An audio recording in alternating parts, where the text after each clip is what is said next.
नमस्कार। आज का हमारा विषय है शिक्षा। शिक्षा हमारे जीवन का मूल आधार है। शिक्षा का क्या महत्व है ये आप सभी जानते हैं, हम सभी जानते हैं। छात्र जीवन में सभी बच्चे एक साथ पढ़ते हैं, एक ही क्लासरूम में 50 बच्चे 60 बच्चे एक साथ पढ़ रहे हैं।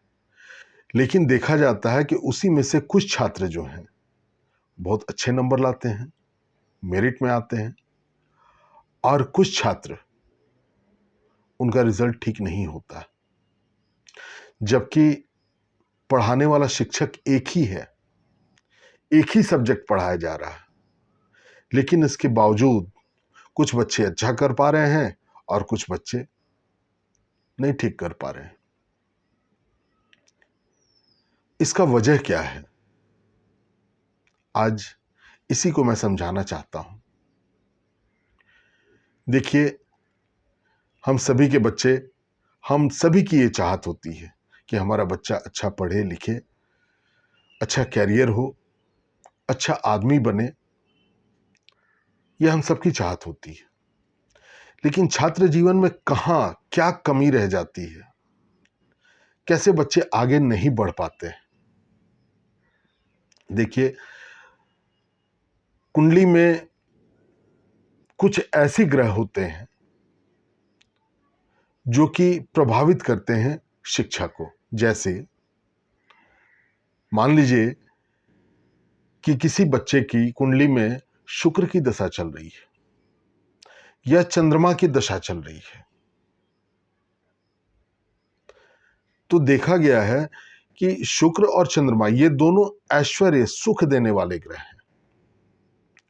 तो जब सुख की चाहत होगी, जब इन ग्रहों की दशाएं आएंगी तो मनुष्य सुख की चाहत करेगा। तो जब सुख की चाहत होगी तो विद्या नहीं होगा। कहा गया है कि सुखार्थिनो कुतो विद्या, विद्यार्थिनः कुतो सुखम। अगर सुख चाहिए तो विद्या नहीं, और अगर विद्या चाहिए तो सुख त्यागना पड़ेगा।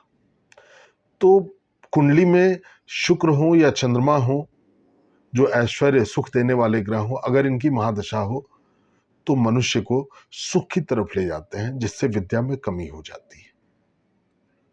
इसी तरीके से चंद्रमा या राहु, चंद्रमा मन के कारक हैं, हम सभी जानते हैं।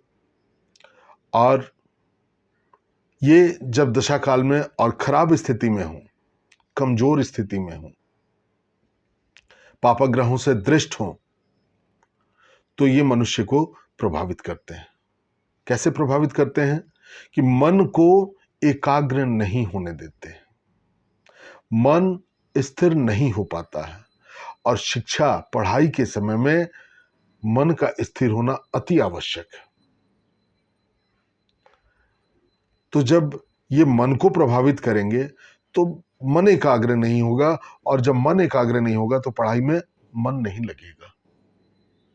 बहुत सारे लोगों की शिकायत ये होती है कि मैं तो बहुत पढ़ रहा हूं लेकिन उसके अनुरूप मेरा रिजल्ट नहीं आ रहा।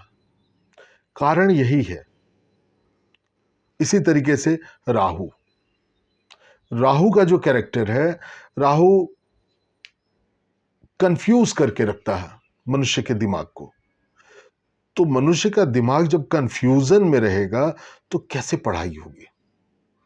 शांत, एकाग्रचित्त, धैर्य के साथ अगर मनुष्य पढ़ाई नहीं करेगा तो पढ़ाई में रिजल्ट जैसा चाहिए वैसा कैसे आएगा?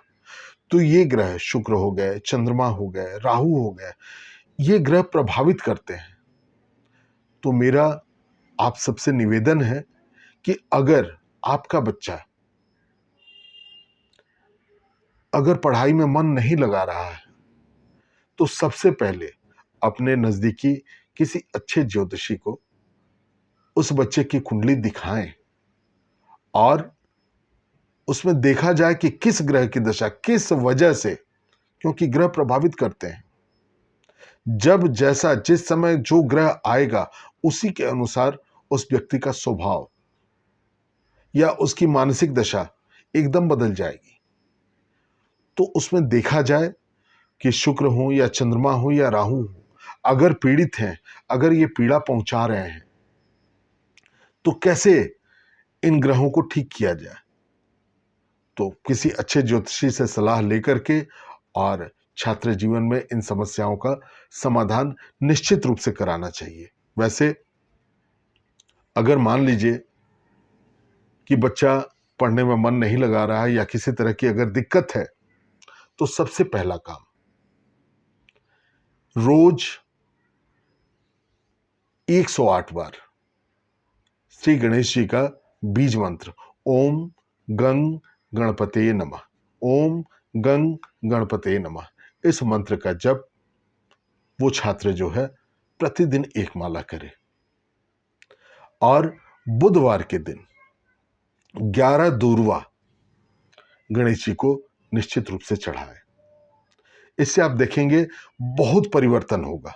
और दूसरी चीज,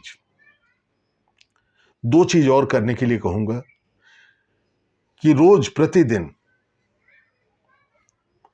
भगवान सूर्य को जल दिया जाए और प्रत्येक सोमवार को भगवान शिव को जल से अभिषेक किया जाए। देखिए, सूर्य आत्मा के कारक हैं, चंद्रमा मन के कारक हैं। तो एक छात्र को आत्मबल की जरूरत होती है और उसके बाद मानसिक शांति की जरूरत होती है। तो ये दोनों उपाय सूर्य और चंद्रमा का जो मैंने बताया, एक तो सूर्य को जल देने का, दूसरा भगवान शिव को अभिषेक करने का, उससे सूर्य और चंद्रमा दोनों बली होंगे। तो इससे ये तो प्रतिदिन ये अपने जीवन में इसको उतार लेना है कि मुझे प्रत्येक व्यक्ति को ये सूर्य और चंद्रमा का जल देना, भगवान शिव को जल देना, ये निश्चित रूप से करना चाहिए। इससे मनुष्य का आत्मबल भी बढ़ेगा और मानसिक शक्ति भी बढ़ेगी। इसके अलावा जो मैंने अभी कहा, श्री गणेश जी का मंत्र और दुर्वा ये अर्पित किया जाए तो निश्चित रूप से बदलाव आएगा, पढ़ाई में मन लगेगा और बच्चों को निश्चित रूप से सफलता मिलेगी। इसी के साथ नमस्कार।